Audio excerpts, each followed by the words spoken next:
E aí eu comecei a aprofundar a literatura da época, tentando entender melhor. Comecei a fazer uma visão de conjunto, né?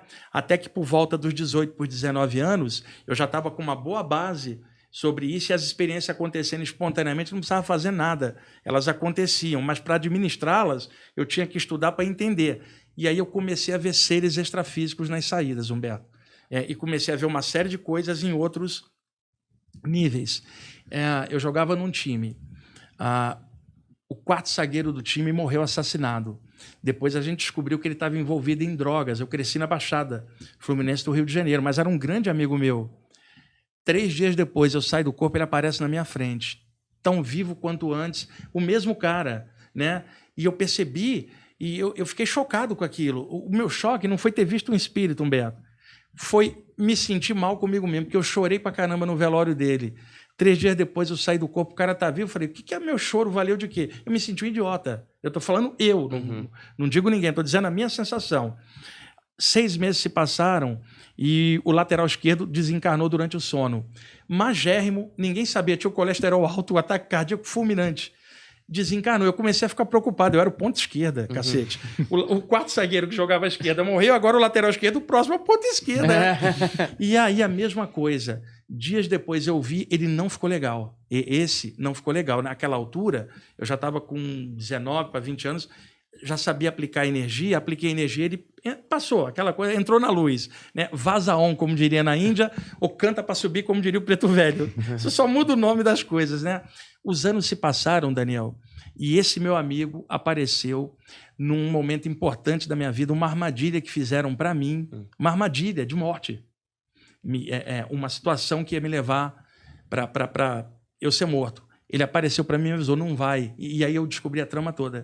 Pra você ter uma ideia, isso não tem a ver com ilusão, diabo, não, estou falando de algo consciente, mas não consciente para assim, então chama teu amigo aqui e prova isso. O mundo espiritual não funciona dessa forma. Eu estou falando de algo que eu vi, não fui eu que procurei, ele que veio. E aí, depois da morte desse meu segundo amigo, eu comecei a achar que cemitério era uma merda. Assim, a sensação minha interna. Mas eu respeito quem vai, respeito quem cultua, mas alguém que mexe com saída do corpo, você já descobriu que você não é o corpo, nem você mesmo. E a pessoa... Humberto desencarna, Daniel. Eu chego no outro dia e falo assim, cara, eu vi o Humberto, Daniel. Você fala, mas aonde que ele estava? Na tumba? Não viu o Humberto na tumba. Aí eu falo assim, Daniel, você não acha que o Humberto saiu da tumba 515 do cemitério, pulou o cemitério, veio pela Avenida Paulista, chegou aqui no jardim, apareceu para mim. Não, ele está em outro plano, né? E ele apareceu para mim, cara, e mandou um abraço para você. Aí o Daniel fala assim, mas ele mandou alguma mensagem para mim? Falo, a mensagem é essa, ele está vivo, cara, e te mandou um abraço. O que você quer mais?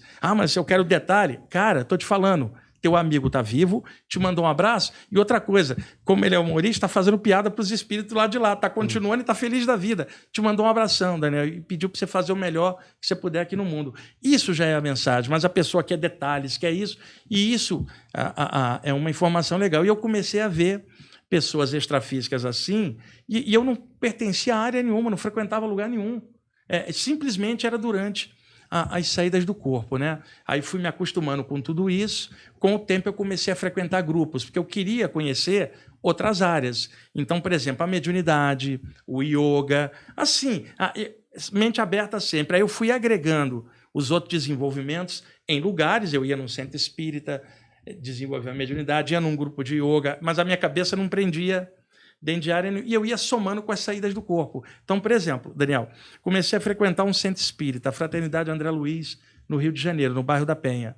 O que aconteceu? Durante as saídas, eu encontrava os mentores que se comunicavam na reunião. Quer dizer, eu comecei a juntar uma coisa com a outra. Estava num grupo que praticava yoga. Aí eu tinha a saída do corpo, aparecia um mentor espiritual que ficava junto com o professor, inspirando ele.